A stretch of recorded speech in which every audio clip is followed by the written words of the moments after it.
നിലം അടിച്ചു വരാൻ മടിയാണെങ്കിൽ കൂടിയും നമ്മുടെ ക്രാഫ്റ്റ് ടേബിൾ നമുക്ക് എപ്പോഴും ക്ലീൻ ആയി ഇരിക്കാൻ വേണ്ടിയിട്ട് ഇങ്ങനത്തെ ഒരു സാധനം നല്ലതാണ്. കാരണം എനിക്ക് കുറച്ച് മടിയുള്ള കൂട്ടത്തിലാണ് നിലം അടിച്ചു വരാനും അങ്ങനത്തെ കാര്യങ്ങൾക്കും. പക്ഷെ ക്രാഫ്റ്റ് ടേബിൾ വൃത്തിയാക്കി വെച്ചില്ലെങ്കിൽ അമ്മയുടെ നല്ലത് കേൾക്കും. അതുമാത്രമല്ല, എനിക്കും അടുത്ത ക്രാഫ്റ്റ് ചെയ്യണമെന്ന് വെച്ചിട്ടുണ്ടെങ്കിൽ ഒന്ന് ക്ലീൻ ആയിരിക്കണത് ഭയങ്കര ഇഷ്ടമാണ്.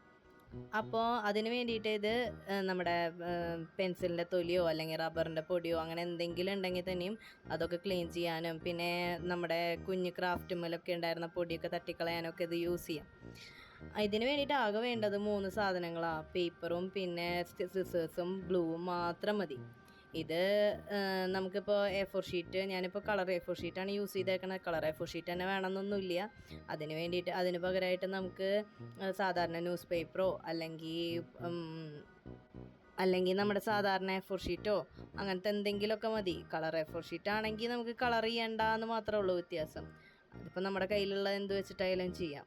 അത് വെച്ച് ചെയ്തിട്ട് അവസാനം ഒന്ന് നമ്മുടെ ഇഷ്ടത്തിന് അതിനെ ഒന്ന് മിനുക്കിയെടുത്ത് സുന്ദര കുട്ടപ്പനാക്കി എടുക്കാനും പറ്റും. ഇതിലിപ്പോൾ ചെയ്യണ സംഭവം നമ്മൾ ഇത് ചെയ്യുമ്പോൾ എനിക്ക് ഓർമ്മ വരുന്നത് നമ്മുടെ കുഞ്ഞ് ടിക് ടാക്ക് ഒക്കെ ചെയ്യില്ലേ, അതാണ് എനിക്ക് ഓർമ്മ വരുന്നത്. എനിവേ അത് അവസാനം നമുക്ക് കുഞ്ഞു വടിയൊക്കെ കുത്തി കൊടുത്ത് നമുക്ക് കോരിയെടുക്കാവുന്നൊരു പരിവാക്കി എടുക്കാം. ഇഷ്ടമായെങ്കിൽ വീഡിയോ ഇഷ്ടപ്പെട്ടെങ്കിൽ ഒന്ന് ലൈക്ക് ചെയ്യണേ, സബ്സ്ക്രൈബ് ചെയ്യണേ.